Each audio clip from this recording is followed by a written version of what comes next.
दोन सुरतवाले छत्रपतींचा महाराष्ट्र लुटतायत। डॉक्टर शोभा बच्छाव यांच्या प्रचारार्थ झालेल्या धुळ्यातील सभेत उद्धव ठाकरेंचा घणाघात। अप्सरा चित्रपट 10 मे पासून संपूर्ण महाराष्ट्रात होणार प्रदर्शित। निर्मात्यांसह कलाकारांची धुळ्यात पत्रकार परिषदेत माहिती।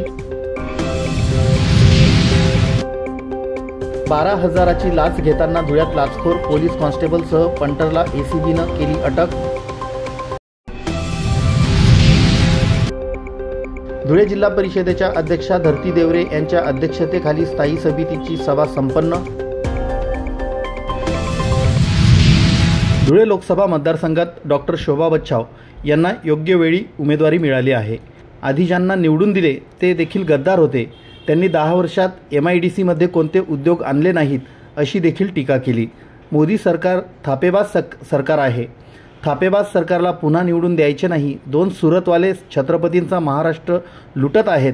आम्ही प्रेमाने जरूर आलिंगन देऊ, मात्र जर कोणी आमच्या पाठीत खंजीर खुपसल्यावर वाघनखं बाहेर काढल्याशिवाय गप्प बसणार नाही, अशी घणाघाती टीका शिवसेना ठाकरे गटाचे पक्षप्रमुख उद्धव ठाकरे यांनी पंतप्रधान नरेंद्र मोदी आणि केंद्रीय गृहमंत्री अमित शाह यांच्यावर केली। धुळे लोकसभा मतदारसंघाच्या काँग्रेसच्या उमेदवार डॉक्टर शोभा बच्छाव यांच्या प्रचारार्थ सभा आयोजित करण्यात आली होती। यावेळी ते बोलत होते। धुळ्यात झालेल्या या सभेत उद्धव ठाकरे म्हणाले की शोभाताई बच्छाव या उद्याच्या खासदार आहेत। शोभाताई, तुम्ही योग्य वेळी उमेदवारी घेतली आहे। गेली 10 वर्षे ज्यांना तुम्ही निवडून दिलं होतं त्यांचं नातं धुळेकरांनी पाहिलं आहे। समोर जे उमेदवार आहेत ते सुरुवातीला आमच्याकडे होते, तसे ते गद्दारच आहेत, असे म्हणत उद्धव ठाकरे यांनी डॉक्टर सुभाष भामरेंवर टीका केली। 2 वेळा खासदार झाल्यानंतर त्यांना धुळे त्यांची खाजगी मालमत्ता वाटायला लागली। हा धुळेकर तुमचा विजय केल्याशिवाय थांबणार नाही, असा विश्वासही उद्धव ठाकरे यांनी डॉक्टर शोभा बच्छाव यांना बोलताना दिला। नगरमध्ये मोदींची सभा झाली। त्यांच्या भाषणावरून त्यांच्यावर आईवडिलांनी संस्कार केले की नाहीत हा प्रश्न मला पडला आहे। मोदी, तुम्ही कुठून आलात तिथले संस्कार आम्हाला माहीत नाही, मात्र महाराष्ट्रातल्या मातीतले संस्कार मात्र आम्हाला माहीत आहेत। मोदीजी, महाराष्ट्राने तुम्हाला 2 वेळेस 40पेक्षा जास्त खासदार निवडून दिले होते, म्हणून तुम्ही दिल्ली पाहिली। यावेळेस महाराष्ट्र तुम्हाला दिल्लीपर्यंत पोहोचू देणार नाही, अशी टीका ठाकरेंनी यावेळी पंतप्रधान नरेंद्र मोदी यांच्यावर केली। धुळे शहराला 8 दिवस पाणी येत नाही, 8 दिवसानंतर सत्ताधारी पाणी देतात। आता तुमच्या दारात आल्यावर तुम्ही त्यांना पाणी पाजा। संपूर्ण धुळे त्यांनी वाळवंट करून टाकलंय। तसेच यांनी देखील MIDCमध्ये कोणताही उद्योग आणला नाही, असं देखील उद्धव ठाकरे यांनी सांगितलं। उद्धव ठाकरे पुढे म्हणाले की 4 जूनला लोक भाजपाला केराची टोपली दाखवणार आहेत। भाजपने माझ्याशी नाही तर शेतकऱ्यांशी गद्दारी केली आहे। 5 जून आमचे सरकार दिल्लीत आलेले असेल, मग तुम्ही कुठल्याही बिळात लपले तरी आम्ही तुम्हाला उलटे लटकविल्याशिवाय राहणार नाही, अशी टीका उद्धव ठाकरेंनी यावेळी भाजपवर केली। 8 दिवसानंतर जे तुम्हाला पाणी देतात त्यांना 5 वर्षांनंतर तुम्ही पाणी पाजणार आहात की नाही, असा सवाल उद्धव ठाकरे यांनी धुळेकरांना विचारला। राज्यघटनेचे संरक्षण करण्यासाठी डॉक्टर शोभाताई बच्छाव तुम्हाला धुळेकर जनता निवडून देणार आहे, असंही त्यांनी म्हटलं। बहीण भावाच्या नात्याला अपवित्र करणाऱ्या लोकांनी आम्हाला हिंदुत्व शिकवू नये, अशी टीका उद्धव ठाकरे यांनी सुधीर मुनगंटीवार यांच्यावर केली। प्रज्वल रेवन्नासाठी मोदी मत मागतात। जो प्रज्वल रेवन्ना आज पळून गेलाय, आमची सत्ता आल्यावर प्रज्वल रेवन्नांना पकडून आणून मोदीच्या गळ्यात बांधणार, असा इशारा उद्धव ठाकरे यांनी पंतप्रधान मोदींना दिला। 2 सुरतवाले छत्रपतींचा महाराष्ट्र लुटत आहेत। आम्ही प्रेमाने जरूर आलिंगन देऊ, मात्र जर आमच्या पाठीत कोणी खंजीर खुपसणार असेल तर वाघनखं बाहेर काढल्याशिवाय गप्प बसणार नाहीत, असंही उद्धव ठाकरे आपल्या भाषणात म्हणाले। सभेत महाराष्ट्र काँग्रेसचे कार्याध्यक्ष आमदार कुणाल पाटील, उमेदवार डॉक्टर शोभाताई बच्छाव, माजी आमदार अनिल गोटे, महेश मिस्त्री आदींनी मनोगते व्यक्त केली। सभेला आमदार कुणाल पाटील, उमेदवार डॉक्टर शोभाताई बच्छाव, माजी आमदार अनिल गोटे, संपर्क प्रमुख अशोक धात्रक, आमदार नरेंद्र दराडे, काँग्रेसचे जिल्हाध्यक्ष श्यामकांत सनेर, प्रदेश सरचिटणीस युवराज करंकाळ, माजी आमदार DS आयरे, शिवसेना जिल्हाप्रमुख अतुल सोनवणे, माजी आमदार प्राध्यापक शरद पाटील, महेश मिस्त्री, हेमंत साळुंके, हिलाल माळी, धीरज पाटील, सौ शुभांगी पाटील, डॉक्टर अनिल भामरे, गायत्री जयस्वाल, माजी आमदार रामकृष्ण पाटील, प्रमोद सिसोदे, आलोक रघुवंशी, साबिर खान, इस्माईल पठाण, मुजफ्फर हुसेन, सभापती बाजीराव पाटील, नाशिक काँग्रेस अध्यक्ष शिरीष कोतवाल, तालुका काँग्रेस अध्यक्ष डॉक्टर दरबार सिंग गिरासे, गणेश गर्दे, आदिवासी नेते शिवाजीराव ढवळे, हितेंद्र पवार, सुरेश बैसाने राष्ट्रवादीचे अध्यक्ष जितेंद्र मराठे, विनोद बच्छाव, भगवान गर्दे, साहेबराव खैरनार, लहू पाटील, पंढरीनाथ पाटील, ND पाटील, विशाल सैंदाने, रावसाहेब पाटील, ऋषिकेश ठाकरे, बापू खैरनार, अरुण पाटील, राजीव पाटील, डॉक्टर सुशील महाजन, कैलास पाटील, किरण जोंधळे यांच्यासह इंडिया व महाविकास आघाडीतील पदाधिकारी उपस्थित होते. आणि मी तुम्हाला उघड प्रश्न विचारतो की आपलं महाविकास आघाडीचं सरकार जेव्हा राज्यामध्ये होतं तेव्हा कापसाला भाव आज मिळतो त्याच्यापेक्षा जास्त होता का कमी होता? सोयाबीनला भाव जास्त होता का कमी होता? मग गद्दारी केली ती फक्त माझ्याशी नाही केली, शिवसेनेशी नाही, गद्दारी तुमच्या बरोबर केलेली आहे, शेतकऱ्यांशी केलेली आहे, गद्दारी संपूर्ण महाराष्ट्राशी केलेली आहे. महाराष्ट्रामध्ये येणारे सगळे उद्योग हे सगळे ते गुजरातला घेऊन गेले. आणि जा त्या 2 वेळा तुम्ही ज्याला खासदार म्हणून आपण निवडून दिलं त्यांना विचारा की इथली MIDC ओस का पडलेली आहे, का नाही आले उद्योगधंदे? म्हणजे तुम्ही एकतर महिलेचं रक्षण करत नाहीत, ते सुधीर मुनगट्टीवार एवढ्या नीच आणि बिभत्सपणाने, म्हणजे त्यांच्या आई वडिलांचे संस्कार आहेत. मोदीजींच्या व्यासपीठावरती ते बोललेत बहीण भावाच्या नात्याबद्दल, मी ते शब्द उच्चारू सुद्धा शकत नाही, एवढ्या बिभत्सपणाने आणि विकृतपणाने मुनगट्टीवार बसलेत तिकडे आमचे सांस्कृतिक मंत्री. ही संस्कृती महाराष्ट्राची. मुद्दामून तुम्ही बघा ते काय बोललेत बहीण भावाच्या नात्यावरती. बहीण भावाच्या पवित्र नात्याला सुद्धा तुम्ही बदनाम करताय. अरे तुम्ही भाजपवाले, तुम्ही आम्हाला काय हिंदुत्व शिकवता? तुम्हाला बहीण भावाचं नातं नाही माहीत आणि तुमच्याकडनं आम्ही हिंदुत्व शिकायचं? मोदींच्या हातामध्ये म्हणे देश सुरक्षित आहे. अहो देशातल्या महिला सुरक्षित नाही आहेत. तिथल्या त्या क्रीडापटू, महिला क्रीडापटू त्या तिकडे बसल्या होत्या आंदोलनाला, त्यांच्याकडे तुम्हाला बघायला वेळ नाही. मणिपूरमधल्या महिलांची धिंड काढल्यानंतर ना गृहमंत्री तिकडे जात, ना प्रधानमंत्री तिकडे जात. आणि आता काल परवाकडे घडलेली घटना आहे ती कर्नाटकमध्ये, बघितलं का तुम्ही व्हिडिओ? तो काय नाव? रेवण्णा, प्रज्वल रेवण्णा. म्हणजे मोदींनी जाहीर सभेत सांगितलं या रेवण्णाला मत म्हणजे मला मत. मग त्यांनी केलेले गुन्हे हे तुमच्या माथी मारायचे की नाही मारायचे? मारले पाहिजेत ना. पण तो रेवण्णा आज फरार झालेला आहे. म्हणजे इकडे साध्या साध्या शिवसैनिकांच्या घरी, काँग्रेस कार्यकर्त्याच्या घरी, राष्ट्रवादीच्या कार्यकर्त्याच्या घरी तुम्ही रात्री अपरात्री पोलीस पाठवता. अजूनही दमदाटी सुरू आहे. एकतर भाजपात आहे, मिंध्याकडे जा नाही तर तुरुंगात जा. अरे 4 जून पर्यंत थांबा जरा. 5 जून जेव्हा उजाडेल तेव्हा आमचं सरकार तिकडे दिल्लीत आलेलं असेल. खरं तर ही निवडणूक आपल्या देशाच्या लोकशाहीला आणि संविधानाला वाचवणारी ठरणार आहे. ज्याप्रमाणे गेल्या 10 वर्षात नरेंद्र मोदीच्या सरकारने आपल्या देशाच्या सगळ्या संविधानिक व्यवस्था तोडण्याचा प्रयत्न केला. देशातल्या एक तानाशाह सरकार म्हणून या भाजपच्या नरेंद्र मोदीच्या सरकारची तुलना होणार आहे. अशा या सरकारच्या विरोधात आपल्याला येत्या 20 तारखेला डॉक्टर शोभा बच्छाव यांच्या पंजा या चिन्हाला मतदान करायचं आहे. हे आवर्जून या ठिकाणी मी सांगतो. आणि यासाठी शेतकऱ्यांसाठी असेल, तरुणांसाठी असेल, महिलांसाठी असेल, सर्वसामान्यांसाठी जी गॅरंटी राहुल गांधीजी आणि मल्लिकार्जुन खरगे साहेबांनी दिली आहे, महाविकास आघाडीने इंडिया आघाडीच्या सरकारने दिली, ही गॅरंटी नाही तर ही वॉरंटी आहे. या वॉरंटीच्या आधारावर पुन्हा तुम्हा आम्हाला मुख्य प्रवाहात आणण्याचा एक संकल्प या निवडणुकीच्या माध्यमातून केला जाईल, हा विश्वास या ठिकाणी देतो आणि माझे 2 शब्द पूर्ण करतो. धन्यवाद.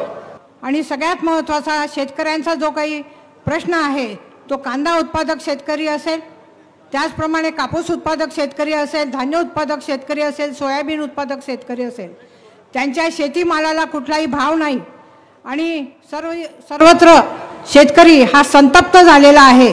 आत्महत्या वाढतात आहे, कांदा निर्यात बंदी या ठिकाणी झालेली आहे आणि त्यामुळे या शेतकऱ्याला न्याय मिळवून देण्यासाठी महाविकास आघाडीचे उमेदवारांना मतदान करणं ही अत्यंत मी या ठिकाणी विनंती करते. शहरातले जे प्रश्न आहेत 7 ते 8 दिवसांनी पाणी या शहरामध्ये येतं.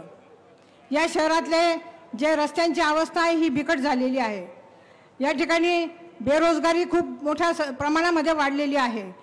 MIDCचं विस्तारीकरण होणं गरजेचं आहे. त्या ठिकाणी नवीन उद्योग येणं हे गरजेचं आहे आणि त्यासाठी राहुलजी गांधी यांनी जी काही भारत जोडो न्याय यात्रा त्यांनी काढली आणि त्याच्यामध्ये सर्व शेतकरी बांधव असतील, महिला असतील, कामगार असतील, आदिवासी बांधव असतील, त्यांचे सगळ्यांचे प्रश्न जाणून घेतले आणि हा महाविकास आघाडीचा जो काही अजेंडा आहे हा देशामध्ये आणि जगामध्ये अतिशय महत्त्वाचा असा आहे.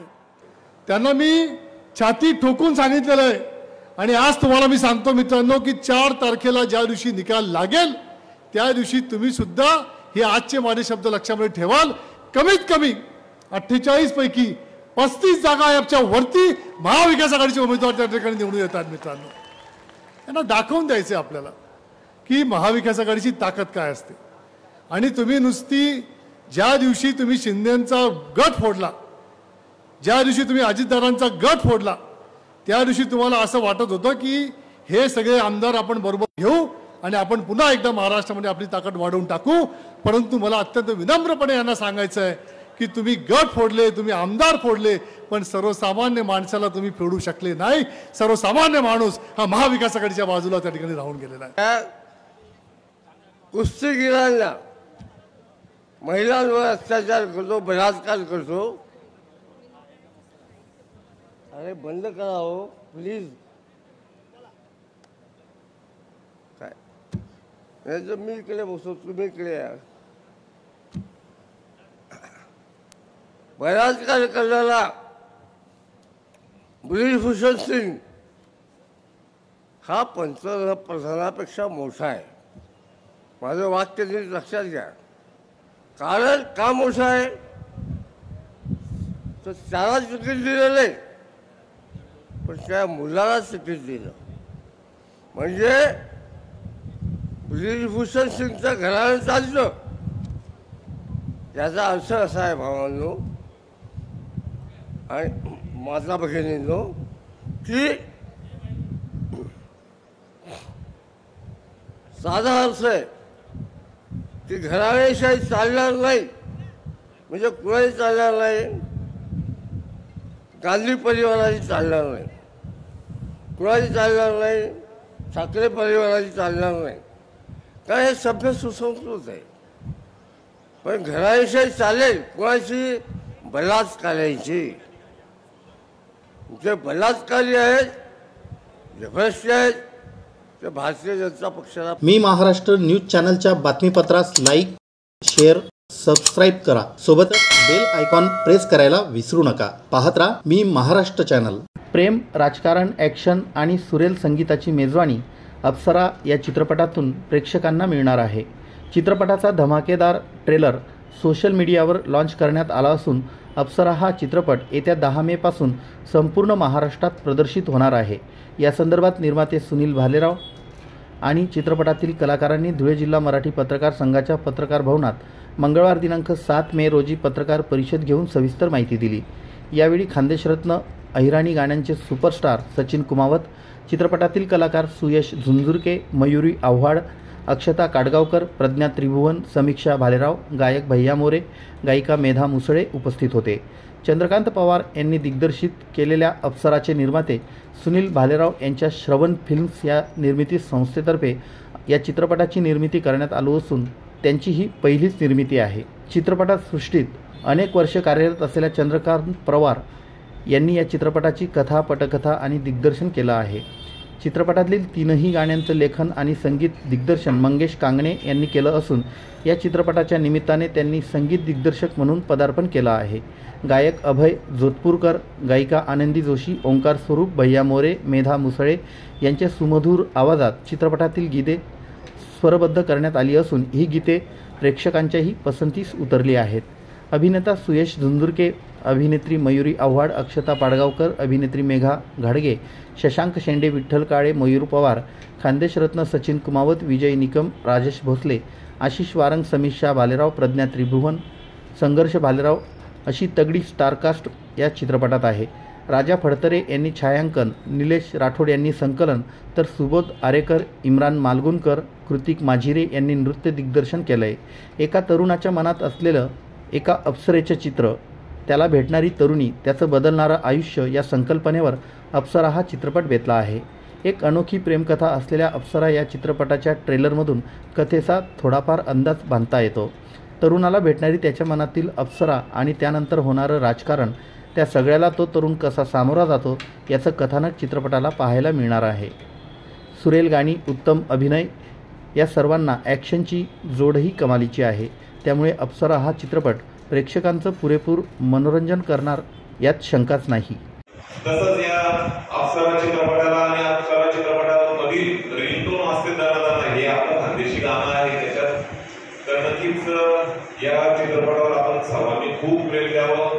आपल्या जवळच्या थिएटरमध्ये जाऊन हा चित्रपट नक्की बघावा. चित्रपट कसा वाटला, आमच्या इन्स्टा आयडी आहे भैयापुरीची, मेघाची, माझी, त्या इन्स्टा आयडीवर नक्कीच आपण त्याला मेन्शन करून चित्रपट कसा आहे किंवा गाणं कसं आहे ते नक्कीच आम्हाला कळावं. मी पुनश्च आपल्या सर्व पत्रकार बंधूंचं खूप आभार व्यक्त करतो. धन्यवाद. तर खूप इंटरेस्टिंग आहेत वर्कशॉपचे 15-20 दिवस आम्ही रिहर्सल केली आहे सगळ्या गोष्टींवर. रोमॅन्स असू द्या, ॲक्शन असू द्या, सगळ्याच गोष्टींवर खूप दिवस रात्र मेहनत केली आहे. त्यानंतर आम्ही ऑन फ्लोर गेलो. त्याच्यामुळे वर्कशॉपमुळे आम्हाला खूप हेल्प मिळाली ऑन फ्लोर काम करताना. दादाने सांगितलं की फिल्म सिटीमध्ये शूट केले. एक किस्सा आठवतो मला फिल्म सिटीमधला, की ॲक्शन सिक्वेन्स होता आमचा आणि तिथे पाऊस येतोय, अंधार आहे, रात्रीचा सीन दाखवतोय आणि खूप असं ओढाताण सगळं चालू आहे. तर मला आठवतं की मला लागलं होतं, मी गाडीच्या खाली पडले होते, डोक्यावर पडले होते. लास्ट सीन होता आमचा तो आणि भरपूर लागलेले आहे सिनेमामध्ये, रडतोय, लागलोय सगळे. पण मला असं वाटतं की दाग अच्छे आहेत, तर हे दाग आम्हाला काहीतरी फळ देणार आहे. 10 तारखेला आम्ही कळेलच. किती सुंदर त्या प्रत्येक पात्र सगळं कारण जितकं ते ऑन स्क्रीन तुम्हाला त्या 2.5 तासात दिसणार आहे तितकंच आम्ही वर्षभर त्या पात्राला जगलोय ऑफ स्क्रीन. या सगळ्यांमध्येच रिकू नावाचं पात्र मी साकारते. हे कॅरेक्टर एका छोट्याशा वस्तीतलं आहे. जनता वसाहतीला आम्ही शूट केलं पुण्यात. वस्ती किंवा झोपडपट्टी ज्याला आपण म्हणतो असं म्हटल्यानंतर आपला थोडासा दृष्टिकोन बदलतो, त्यांच्याकडे बघण्याची नजर बदलते आणि हेच कुठेतरी मोडून काढण्याचा प्रयत्न दर्शकाने केला या चित्रपटातून. ह्या पात्रात बरीच जण आहेत ज्यांचे कॅरेक्टर ज्या वस्तीत राहणारी दाखवले. कुठेही वस्तीतली कोणतीही पात्र कुठेही चुकीच्या वळणावरती गेलेली नाही आहेत. मित्रांनो, जवळजवळ 4 ते 5 वर्षापासून मी आईमध्ये काम करत आहे आणि या 4-5 वर्षात खूप चांगली गाणी सुद्धा तुमच्यासाठी घेतली. त्यापैकी सगळ्याच गाण्यांना तुम्ही खूप जास्त प्रेमही देतात आणि तुमच्या प्रेमामुळे माझी अपेक्षा अजून वाढत गेली की आपली गाणी अजून कुठेतरी चांगल्या लेवलवर वाजली पाहिजे, पिक्चरमध्ये गायला पाहिजे असं मला प्रस्तुती वाटायला लागलं. आणि सुनील सरांच्या माध्यमातून ती इच्छा पूर्ण झाली आणि रडीच गाणी मी मराठी पिक्चरमध्ये पहिल्यांदा गातोय आणि 10 मे या रोजी तुम्हाला ते बघायला मिळणार. जसे तुम्ही आपल्या गाण्यावर लतांमध्ये असो, संघर्ष करणारी युवा मंडळी असते. तर संघर्ष 2-3 प्रकारचा असतो त्यांच्या आयुष्यासाठी. एक रोजगाराचा असतो, एक शिक्षणासाठीचा असतो, एक आपल्यावर जे अवलंबून व्यक्ती असतात परिवारातले. जसं सिद्धूवर डिपेंडंट त्याचे वडील आहे, आई नाही त्या कॅरेक्टर. तर तो सामाजिक कार्यकर्ता आहे, तो कुठे ना कुठे राजकीयदृष्ट्या सुद्धा ऍक्टिव्ह आहे त्या वस्तीमध्ये. आणि हे सगळं करत असताना आपल्या वैयक्तिक आयुष्यामध्ये एक असं प्रत्येकाचं स्वप्न असतं की माझ्या मनातली मला हवी असलेली एक मुलगी माझ्या संसाराला साथ देण्यासाठी, मग ती प्रेयसी असेल, ती कुणी असेल, तर तो त्याचं लग्न झालेलं नाही म्हणून त्याची प्रेयसीच असेल. हा सगळा प्रवास मी सगळं गुंतले. बाकी सचिन दादांचं गाणं आहे, खरं तर ते भारतभर नाही जगभर फेमस आहे. अशी भन्नाट गाणी, विनोद, फाईट सिक्वेन्स असा उल्लेख होतोय, पण ते फाईट सिक्वेन्स पण खूप साऊथ सिनेमासारखे नाही आहेत. ते पण खूप खरे. असं म्हणतात की युद्धभूमीवर रक्त सांडलेलं चांगलं असतं. आम्ही सगळ्यांनी रक्त सांडलं. फाईट सिक्वेन्स करताना इथे लागलंय, तिथे लागलंय, हातातून रक्त, डोक्यात रक्त, पायात आम्ही घाम नाही, आम्ही रक्त गाळले आणि ते सगळं ती वर्षाची मेहनत आम्ही फक्त आणि फक्त तुम्हा आम्हासाठी, मायबाप प्रेक्षकांसाठी केली आणि ती सगळी मेहनत घेऊन आम्ही तुमच्यासमोर 10 तारखेला येतो आणि अर्थात तुम्ही न्याय द्याल ही अपेक्षा करतो. तर एकच बोलेल की खूप अभिमान वाटतोय की मी एक ऐरणी गायिका आहे. मला भैयाला आणि सचिन दादांना खूप अभिमान वाटतोय की आम्ही खानदेशकरांसाठी बरेच गाणे घेऊन आलो, बरेच हिट सॉंग्स दिले, पण आज खरी तर ही वेळ आली आहे की कुणीतरी आपल्या खानदेशचा जो भाग आहे, म्हणजे आपले गाणे तर बरेच आतापर्यंत फेमस आहेतच, पण आता ती खरी वेळ आली आहे की कुणीतरी आपल्या खानदेशी किंवा ऐरणी भाषाला एका चांगल्या प्लॅटफॉर्मला न्याय मिळाला पाहिजे. मी महाराष्ट्र न्यूज चॅनलच्या बातमीपत्रास लाईक, शेअर, सबस्क्राईब करा. सोबतच बेल आयकॉन प्रेस करायला विसरू नका. पाहत राहा मी महाराष्ट्र चॅनल. गुटखा विक्रीचा गुन्हा दाखल करण्याची धमकी देत व आरोप करीत धुळ्यातील मौलवीगंज येथील पान दुकान चालकाकडून तडजोडीअंती 12,000 रुपयांची लाच स्वीकारताना धुळे शहरातील आझादनगर पोलीस ठाण्याचे DB पथकातील पोलीस कॉन्स्टेबल अझरुद्दीन शेख व त्यांचा पंटर अब्दुल बासित अन्सारी या दोघांना धुळे लाचलुचपत प्रतिबंधक विभागाच्या पथकानं रंगेहात पकडलं. तक्रारदार यांचे आझादनगर पोलीस स्टेशन हद्दीत मौलवीगंज चौकात पानाचं दुकान आहे. या दुकानात गुटखा विक्री केला जातो असा आरोप करीत याबाबत गुन्हा दाखल करायचा नसेल तर 30,000 रुपये द्यावे लागतील असं तक्रारदार यांना सांगितलं होतं. त्यानंतर पोलीस कॉन्स्टेबल अझरुद्दीन शेख व पंटर अब्दुल बासित अन्सारी यांनी तक्रारदार यांना दिनांक 4 मे रोजी पारोळा रोड येथे बोलावून तक्रारदार यांच्याकडून 17,000 रुपये घेतले होते. त्यानंतर पोलीस कॉन्स्टेबल अझरुद्दीन शेख यांनी दिनांक 5 मे 2024 रोजी तक्रारदार यांच्या मोबाईलवर फोन करून उर्वरित 13,000 रुपये पंटर बासित अन्सारी यांच्याजवळ देण्यास सांगितलं असल्याचं तक्रारदार यांनी धुळे लाचलुचपत प्रतिबंधक विभागाच्या कार्यालयात समक्ष येऊन सांगत तक्रार दिली होती.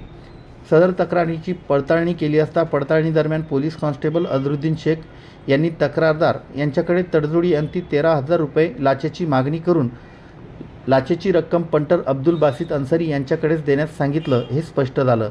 त्यानुसार ACBच्या पथकाने सापळा रचून तक्रारदाराच्या पानदुकानासमोर पंटर अब्दुल बासित अन्सारी याला 13,000 पैकी 12,000 रुपयाची लाच स्वीकारताना रंगेहात पकडलं. त्यानंतर पोलीस कॉन्स्टेबल अझरुद्दीन शेख व पंटर अब्दुल बासित अन्सारी यांना ताब्यात घेऊन त्यांच्याविरुद्ध आझादनगर पोलीस स्टेशन येथे गुन्हा दाखल करण्याचं काम सुरू असल्याची माहिती धुळे लाचलुचपत प्रतिबंधक विभागाचे पोलीस उपअधीक्षक अभिषेक पाटील यांनी दिली. ही कारवाई लाचलुचपत प्रतिबंधक विभागाचे पोलीस उपअधीक्षक अभिषेक पाटील यांच्या मार्गदर्शनाखाली पोलीस निरीक्षक हेमंत बेंडाळे, पोलीस निरीक्षक रुपाली खांडवी, राजन कदम, मुकेश अहिरे, मकरंद पाटील, प्रवीण मोरे, प्रशांत बागुल, रामदास बडगुजर यांच्या पथकानं केली.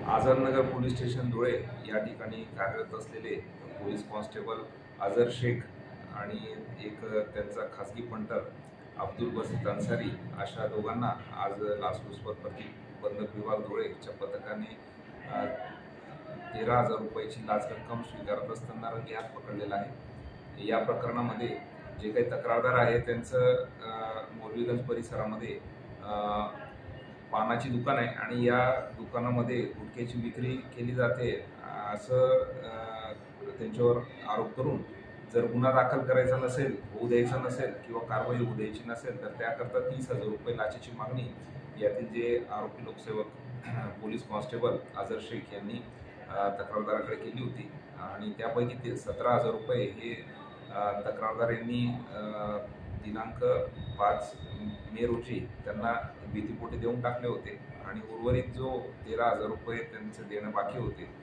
त्या लाचेच्या मागणी संबंधाने तक्रार ही तक्रारदार यांनी ACB धुळे कार्यालयामध्ये येऊन दिली होती आणि त्यांच्या तक्रारीप्रमाणे ज्यावेळेला खात्री केली तेव्हा खाजगी पंटर आणि हे जे काही आरोपी लोकसेवक अझर शेख आहे यांच्याकडून लाचेची मागणी झाल्याची खात्री झाली आणि जी लाच रक्कम आहे ही रंगेहात स्वीकारत असताना लाचलुचपत प्रतिबंधक विभागाच्या धुळे पथकाने त्यांना अटक केलेली आहे.